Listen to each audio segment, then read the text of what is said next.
हरे कृष्णा दोस्तों। इस वीडियो में हम जानेंगे श्री कृष्ण के मुख से निकली हुई स्वर्ण वाणी जिसे सारा विश्व कहता है भगवत गीता। आज हम जानेंगे भगवत गीता के ऐसे पाठ जो हम अपने जीवन में सद्भावपूर्ण अच्छी आदतों के तौर पर और अच्छे विचारों के तौर पर अपनाकर जीवन के चक्र को हमेशा के लिए बेहतरता की ओर अग्रसर कर सकते हैं।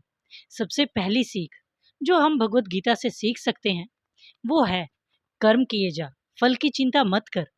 मान लेते हैं आप अपनी कंपनी में टॉप मोस्ट पोजीशन हासिल करना चाहते हैं। इसके लिए आपको जी तोड़ मेहनत और तैयारी करनी होगी। अगर आप अपना वक्त यूं ही बर्बाद कर देंगे और केवल सपने देखते रहेंगे तो आप केवल ख्याली पुलाव पका रहे हैं। दुर्भाग्यवश आप अपना ये सपना पूरा नहीं कर पाएंगे। केवल और केवल कर्म ही आपके सपने को सच्चाई का रूप दे पाएगा। इसलिए हमेशा याद रखें, जिसे आना होगा वो आएगा, जिसे जाना होगा वो जाएगा। कई बार आपके खाते में सफलता आएगी तो कई बार असफलता, किंतु एक चीज जो आपको नहीं छोड़नी है, जो आपको शून्य से लेकर आसमान तक की ऊंचाई तक पहुंचाएगा, वो सिर्फ और सिर्फ आपका कर्म है। भगवत गीता की दूसरी सीख हमें सिखाती है कि डर का सामना डटकर करो।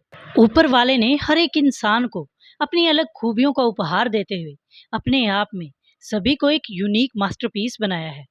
यहाँ हम एग्जाम्पल लेंगे भारत के वीर योद्धा महाराज पृथ्वीराज चौहान का, जिन्होंने मोहम्मद गोरी से हार जाने के बावजूद अपने मन से कभी भी हार नहीं मानी। वो अपने मन में आखिरी दम तक एक महाराज ही रहे। गौरी ने जब उनकी आंखें फोड़ दी और भरे मंच में उनका तमाशा बनाकर उन्हें शब्द भेदी बाण चलाने का आदेश दिया, तो महाराज पृथ्वीराज चौहान ने आवाज सुनकर लक्ष्य को भेदने की अपनी काबिलियत का इस्तेमाल करते हुए संकट को अवसर में बदला और मोहम्मद गोरी के सिर को अपने शब्द भेदी बाण की कला से कलम कर दिया। वो डरे नहीं, आखिरी लम्हे तक डटे रहे और हिंदुस्तान जिंदाबाद के नारे से स्वयं ही अपने जीवन का बलिदान दिया। वो बड़ी ही बहादुरी से आखिरी दम तक लड़ते रहे। एक इंसान का भय और उनकी इच्छाएं ही उसे जीवन में आगे बढ़ने से रोकती हैं और उसके प्रगति पथ पर एक रोड़े का काम करती हैं। भगवत गीता के इस पाठ को हमेशा याद रखिएगा कि डरे नहीं, स्वयं पर विश्वास रखें और आखिरी दम तक लड़ें। भगवत गीता की तीसरी सीख कहती है कि जीवन में कई सारी मुश्किलों का सामना करने के बाद आपको समझ में आएगा कि सारे जीव जंतु, चाहे वो जीव हो या निर्जीव, सभी एक हैं, सभी समान हैं, सभी को एक ही दर्जे से देखा जाना चाहिए। परिस्थितियां चाहे कैसी भी हों, दुख और सुख दोनों एक ही सिक्के के दो पहलू हैं। क्योंकि अगर आपने दुख नहीं सहा तो आप सुख का मूल्य कभी नहीं समझ पाएंगे, और अगर आपने हमेशा सुख का ही आनंद लिया है तो दुख के दो क्षण भी आपको पहाड़ जैसे लगेंगे। सुख और दुख दोनों को एक ही नजर से देखना, इसी का नाम जिंदगी है, और दोनों में ही हंसते मुस्कुराते हुए आगे बढ़ते रहना चाहिए। हमारे देश के वीर सिपाही भगत सिंह हंसते मुस्कुराते हुए फांसी के फंदे पर चढ़ गए और उन्होंने अपने जीवन के सबसे दर्दनाक और दुखद लम्हे को भी सबसे खुशनुमा और गौरवपूर्ण लम्हा बना दिया। सुख में भी सुख और दुख में भी सुख, यही है जीवन की परिभाषा। और जिसने भी इसे समझा और इसका पालन किया वो महापराक्रमी महापुरुष बनकर हमारे आदर्श बने हुए हैं। शरीर मरता है, आत्मा नहीं, विचार नहीं, और यही परम सत्य है। श्रीमद् भगवद गीता की चौथी सीख कहती है कि इच्छाएं तो आएंगी और जाएंगी, मन का क्या है, वो तो चंचल है। हम इंसान हैं, इच्छाओं का आना और आकांक्षाओं का आना, इस बीमारी से अपने आप को आज तक इस जीवन काल में पृथ्वी पर कोई मनुष्य नहीं बचा सका है। बड़ी आम सी बात है, मगर इच्छाएं आती हैं और वक्त के साथ चली भी जाती हैं। जरूरी ये है कि हम इन इच्छाओं को अपने ऊपर हावी ना होने दें, जीवन के कार्यक्रम का आनंद लें, लेकिन याद रखें, इच्छा पूर्ति के लिए बुरे कामों का सहारा न लें। यदि आप अपनी इच्छाओं की पूर्ति के लिए बुरे कामों का सहारा लेंगे तो आपका अंत बड़ा ही दुखद होगा, तकलीफदायक होगा, और परिणाम होगा केवल पुनर्जन्म किसी और शरीर में। क्योंकि कर्मों का हिसाब तो भगवान श्री राम और लीलाधर श्री कृष्ण को भी देना पड़ा था। भगवत गीता की अगली सीख है कि एक ऐसा मन जो हर समय सिर्फ और सिर्फ पैसों के विचारों से भरा हुआ हो, वो मन ना कभी ध्यान लगा सकता है और ना ही शांति को प्राप्त कर सकता है। भगवत गीता के हर खंड में मेडिटेशन यानी साधना का जिक्र किया गया है। साधना में शरीर की ताकत का इस्तेमाल नहीं किया जाता।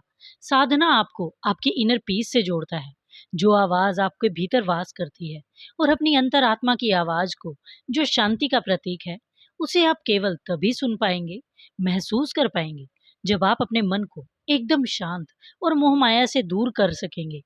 पैसे के पीछे भागना और पैसों को पाने के ये जो विचार उत्पन्न होते रहते हैं, ये जब तक आपके मन की शांति के साथ खिलवाड़ करते रहेंगे, आप मन की शांति नहीं पा सकेंगे।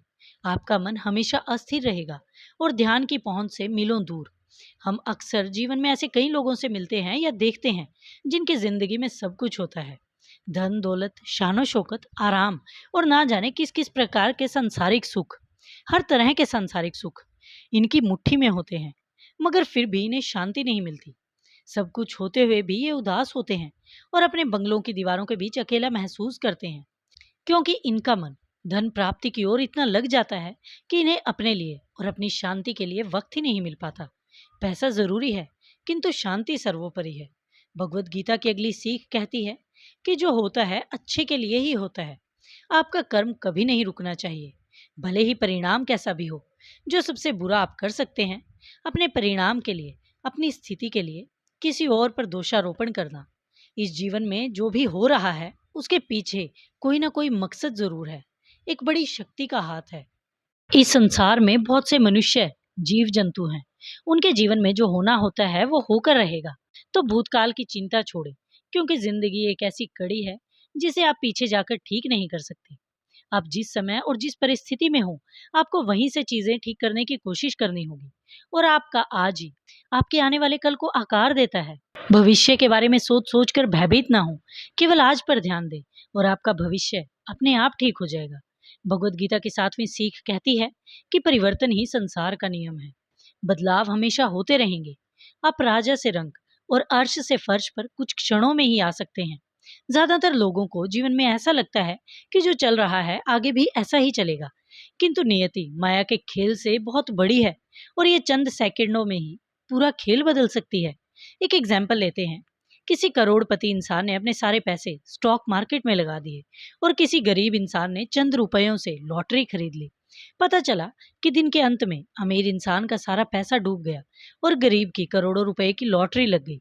कोई फर्श से अर्श तक चला गया और कोई अर्श से फर्श तक। जो आज आपके पास है, जरूरी नहीं कि वो कल भी आपके ही पास हो। कल परसों तक अरबपति कहलाया जाने वाला विजय माल्या आज एक भागा हुआ चोर कहलाता है। यही जीवन है। जिस तरह पतझड़ के बाद सावन आता है और तपती हुई गर्मी के बाद भीनी भीनी खुशबू के साथ साथ बारिश आती है, उसी तरह जीवन में भी बदलाव का चक्का हमेशा चलता रहता है। ये बदलाव का चक्का हमेशा अपना असर दिखाता रहता है। कभी भी किसी भी चीज पर घमंड नहीं करना चाहिए। भगवत गीता की 8वीं सीख हमें बताती है कि डर एक कमजोरी है जो आपको मन से विकलांग बना सकती है। आप जीवन में भले ही कुछ भी पालें, किंतु यदि आपके मन में डर है तो सफलता का मूल्य शून्य है। डर जो आपके मन में कहीं छिपा हुआ होता है, वो आपको अपनी ही नजर में एक शक के दायरे से देखने पर मजबूर करता है। जहां आप स्वयं को कमजोर पाते हैं, डर आपको ऐसा महसूस करवाएगा कि आप किसी लायक ही नहीं हैं। ये आपके गंतव्य को आपसे छीन लेगा। किंतु जिन्हें किसी बात का भय नहीं, जो अभय हैं, जिनकी उड़ान आसमान में है और जिन्होंने कभी रुकना नहीं सीखा, उन्हें कोई भी हरा नहीं सकता। भविष्य का डर और आत्मसम्मान खो जाने का डर, यही दो रोड़े हैं जो आपको अपने जीवन के लक्ष्य से कभी मिलने नहीं देंगे। इन शॉर्ट, भय आपके मन को विकलांग बनाता है। इसे बचिए और आगे बढ़िए। भगवत गीता की 9वीं सीख कहती है कि खाली हाथ आए थे, खाली हाथ जाना है। ऊपर वाले ने जब हमें धरती पर भेजा तो खाली हाथ ही भेजा था, और जब हम जाएंगे तो कोई मिट्टी में मिल जाएगा और कोई धुआं बनकर उड़ जाएगा। जब हम जाएंगे तो हमारी प्रॉपर्टी, कपड़े, घर, सब कुछ यहीं रह जाएगा। अंत में हम सब प्रकृति की गोद में ही मिल जाएंगे।